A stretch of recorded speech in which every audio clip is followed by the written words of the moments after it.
Easy physics বই থেকে এই পর্বে আমরা অষ্টম অধ্যায়ের অনুশীলনীর যে সংক্ষিপ্ত প্রশ্নগুলো দেয়া আছে সেই প্রশ্নগুলো নিয়ে আমরা আলোচনা করব।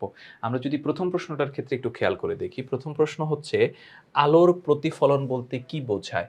খেয়াল করো, আলোর প্রতিফলন হচ্ছে আলোকরশ্মি কোনোটা উৎস থেকে যাবে, গিয়ে কোনোটা দেয়ালে বাধাপ্রাপ্ত হবে, হয়ে আবার রিটার্ন আসবে।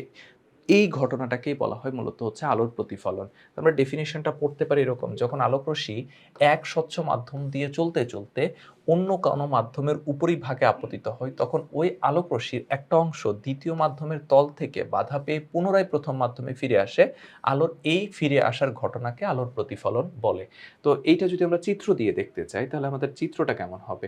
এই যে দেখো, আমাদের এখানে একটা চিত্র দেয়া আছে। এইটা হচ্ছে একটা আপতিত রশ্মি, এই যে কোনো একটা তলের উপরে হচ্ছে পড়লো, পড়ার পর আবার পূর্বের মাধ্যমে, এই যে এটা তো প্রথম মাধ্যম, এটা হচ্ছে দ্বিতীয় মাধ্যমের হচ্ছে পৃষ্ঠ, এখান থেকে আবার পূর্বের মাধ্যমে ফিরে যাচ্ছে। এই ঘটনাটাকে পড়া হয় হচ্ছে কি? আলোর প্রতিফলন। আচ্ছা, এরপরে হচ্ছে মৃদু আলোতে গাছের পাতা কালো দেখায় কেন? অথবা এরকম পড়তে পারো, লাল আলোতে গাছের পাতা কালো দেখায় কেন? তো এই প্রশ্নটা এখানে মৃদু আলোটা একটু বলে রাখি, যে মৃদু আলোতে পাতা থেকে পর্যাপ্ত সবুজ আলো প্রতিফলিত হয়ে আমাদের চোখে পৌঁছাতে পারে না বলে পাতাকে কালো দেখায়। বস্তুর উপর আপতিত আলো প্রতিফলিত হয়ে যখন আমাদের চোখে ফিরে আসে, তখনই আমরা সেই বস্তুটিকে দেখতে পাই। মূলত প্রতিফলিত আলোকরশ্মি আমাদের চোখে উদ্দীপনা সৃষ্টি করে বলেই কোনো বস্তু দৃশ্যমান হয়ে ওঠে। স্বাভাবিকভাবেই আলোতে গাছের পাতার ক্লোরোফিল সাদা আলোর অন্যান্য সব রং শোষণ করে কেবল সবুজ রঙকে প্রতিফলিত করে বলে পাতাকে সবুজ দেখায়। কিন্তু মৃদু আলোতে আলোর তীব্রতা খুব কম থাকে বলে পাতা থেকে প্রতিফলিত সবুজ আলোর পরিমাণ আমাদের চোখের সংবেদনশীলতার নিচে নেমে যায়। পর্যাপ্ত আলো প্রতিফলিত না হয় আমাদের চোখ তখন পাতার প্রকৃত রং শনাক্ত করতে পারে না। আর কোনো বস্তু থেকে আলো প্রতিফলিত হয়ে চোখে না পৌঁছালে সে বস্তুকে কালো দেখায়।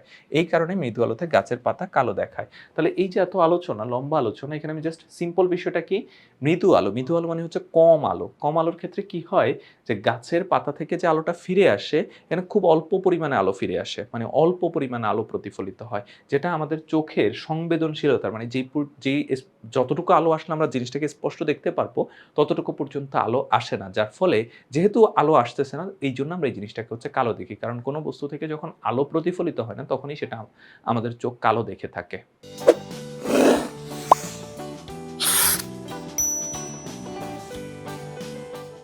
৩ নম্বর প্রশ্নটার ক্ষেত্রে বাস্তব বিম্ব বলতে কি বোঝায়?